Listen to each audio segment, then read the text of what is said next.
The Kingdom of Norway has a lot going for it. It has one of the lowest crime rates in the world.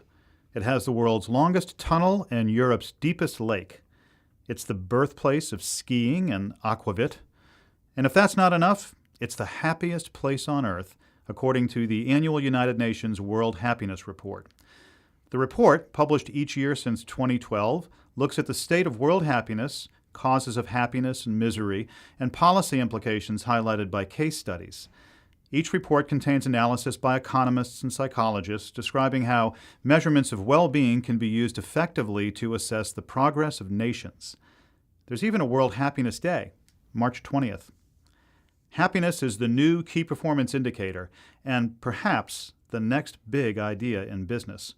Today we'll hear from Professor Ethan Bernstein about his case entitled Sensing and Monetizing Happiness at Hitachi. I'm your host, Brian Kenny, and you're listening to Cold Call. So we are all sitting there in the classroom. The professor walks in And they look up and you know it's coming. Oh, the dreaded cold call. Ethan Bernstein studies the impact of workplace transparency on worker productivity, its implications for leadership, collaboration, organization design, and the new forms for organizing. And he's pretty much always happy, in my experience with Ethan. Welcome. Brian, I'm happy to be here today. Perfect. So I really enjoyed this case. It brings up a lot of really interesting issues, both about technology and wearable technology, but also how we use technology in the workplace, and there's some ethical questions that surface as part of this case too. Lots to go over here, but let me just ask you to start by telling us who's the protagonist in the case and what's on his mind. So the protagonist in this case is Dr. Kazuo Yano. He is the chief corporate scientist at Hitachi in Japan, and he's an interesting guy. He actually did his original work in physics. So imagine everything you just said about happiness, but seen through the lens of a person used to studying physics. Mm-hmm. So in some respects, he is the scientist behind Sandy Pentland's work on social physics. The idea being that you can take, and if you understand enough about the physics of someone being happy or a group being happy, you might be able to increase their happiness. Okay, very good. So how did you hear about this work that he's doing, and what prompted you to write the case? Well, in part, I give credit to finding out about him to my colleagues at the HBS Japan Research Center. We have that research center on Tokyo, and they had put me in touch. But he has been here before in Cambridge and Boston. He did some work with the Media Lab at MIT, and he knew at the time Ben Weber, who is now the CEO of Humanize, which does some of these interesting social interaction work with sociometric badges, which we'll talk about in a moment. Yeah. But Ben and I also were peers in the doctoral program. So because of old ties lead to new cases. Hitachi has a happiness unit. I thought that was interesting. What does the happiness unit do? So he has built this service to first try to quantify happiness and then to try to improve it. That's the simple basis of the business. The quantification is about trying to figure out, well, if we can't really rely on people's self-report about whether they're happy or not, and we can't really rely on facial cues because facial cues can be very misleading, sometimes unintentionally, sometimes intentionally. Yeah. Then is there some other way in which we might be able to sense from the way two people interact? If we could just take all of that analog interaction and make it digital, like an email communication, could we then run it through an algorithm and sense happiness in a more physics-oriented kind of way? And so that's the quantification part. And then once we could quantify it at work, then it's relatively easy to look at what people were doing at that point in time, correlate it with those activities, and improve it by providing more of the activities that prompt happiness. Okay. So lots of questions coming up, I'm sure, as people are listening to this. But let's just start with something basic. You mentioned the badge. It's ultra-small computing technology. This is a wearable device. Can you describe sort of like how the badge works? It's a badge you wear around your neck. Like an ID badge. Like an ID badge. In fact, it looks like an ID badge. Yeah. But it is the most advanced ID badge that you could find. It's actually more like your smartphone. It has sensors to record motion. We call them accelerometers. Yeah. It has sensors to record interaction, meaning if you and I are co-present with one another, we might know that through a Bluetooth sensor. If you and I are facing each other, we might know that through an IR sensor or an array of IR sensors.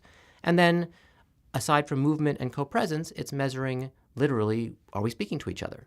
So it's measuring voice. And so if you think about all those pieces, it can actually pick up my body motion, it can pick up our co-presence, and it can pick up our interaction. Okay. So it's following me around as I go through my day. It's sort of following me around and measuring my interactions with other people and, my response, I guess, to the work that I'm doing throughout the day. Exactly. Okay. And this is all part of the field of people analytics. That was another term that I saw in the case, and I hadn't heard that term before. But it's sort of the big data play on people. Can you describe that a little bit? So we, and by we I mean a number of us here at HBS who are studying people analytics, including my colleague Jeff Polzer, we're studying people analytics as a data-driven approach to people-related decisions and practice. Mm-hmm. So that could be many different things. In this case, it is looking at behaviors, so quantifying behaviors that we might not have been able to quantify before related to people. And then once we have a real empirical view of those behaviors, seeing if we can't improve performance as a result of giving some nudges, some coaching around how those behaviors might or might not be improved in the workplace. And so that is kind of the crux of why business cares about this. So can you talk a little bit more about the relevance of this as you see it emerging in the business community? So, and I should say maybe more broadly, people analytics, if I can take a moment there. More broadly, people analytics has been applied to hiring, diversity and inclusion, performance management, feedback, engagement, succession planning, all these pieces, all these things that we previously made by intuition or some degree of intuition. The idea is big data can fill it in. Mm-hmm. Maybe we can finally find a use, Brian, for all that big data we're not sure how to use. And we can do so through the improvement of the way people interact, the way people work together. And that's why it's people analytics as opposed to any other kind of analytics. Yeah. And so this sort of emerged, if you will, from initial conversations between HR and a bunch of data scientists about what HR might be able to learn from using the data that they were generating within organizations. And then it became interesting not just to those data scientists and to data literate people and to HR people, but ultimately to general managers.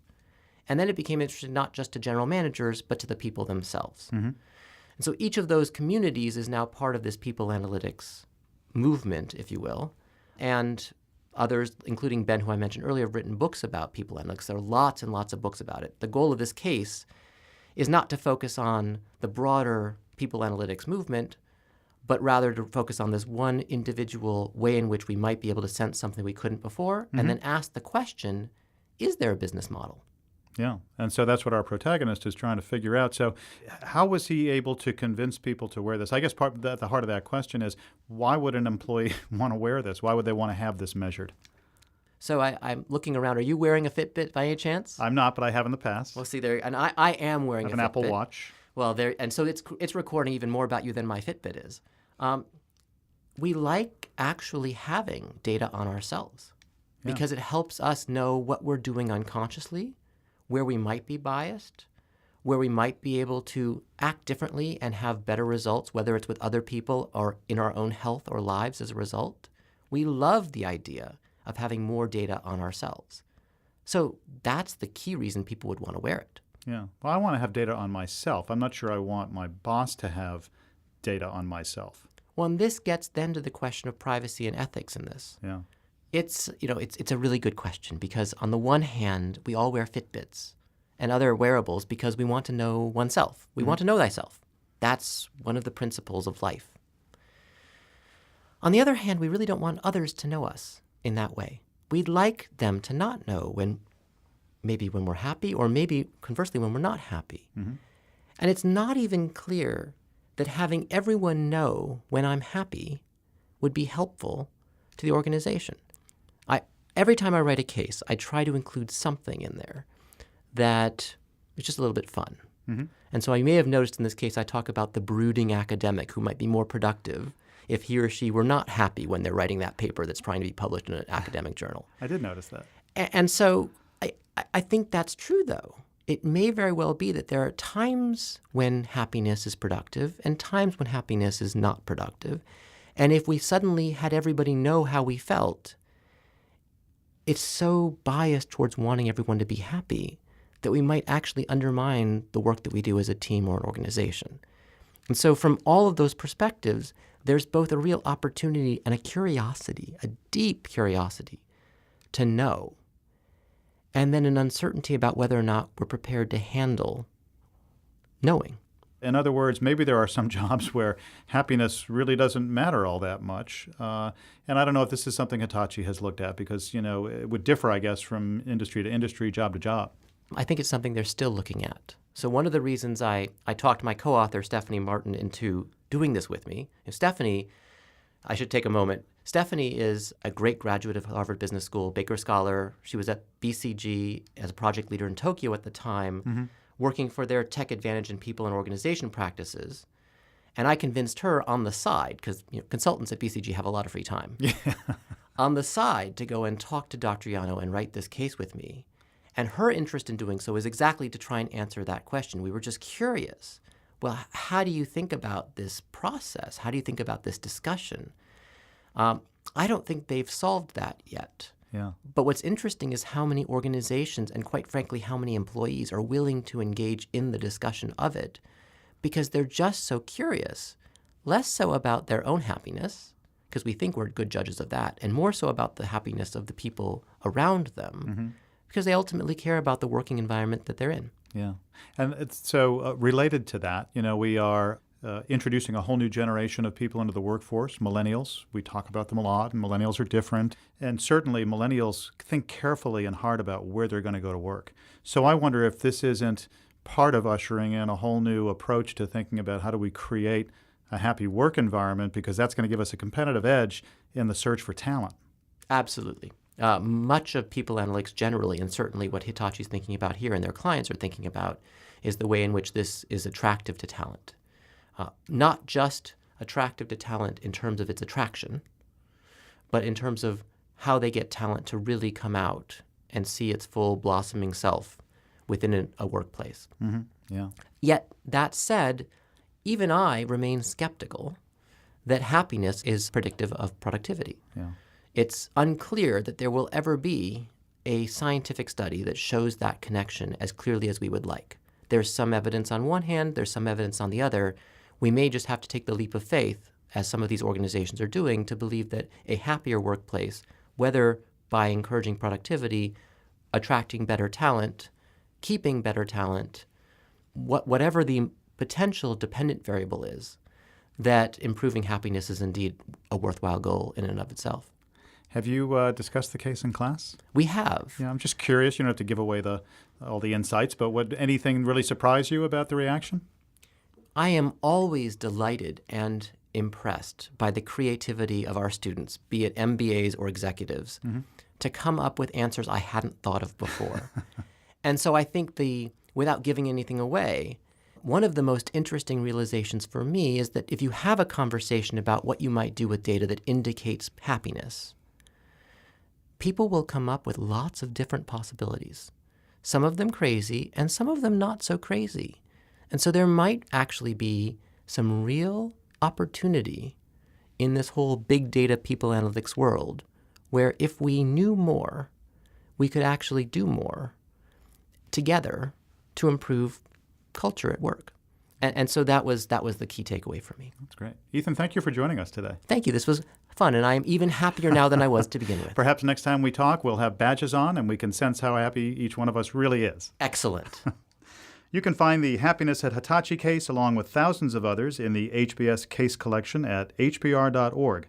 I'm your host, Brian Kenny, and you've been listening to Cold Call.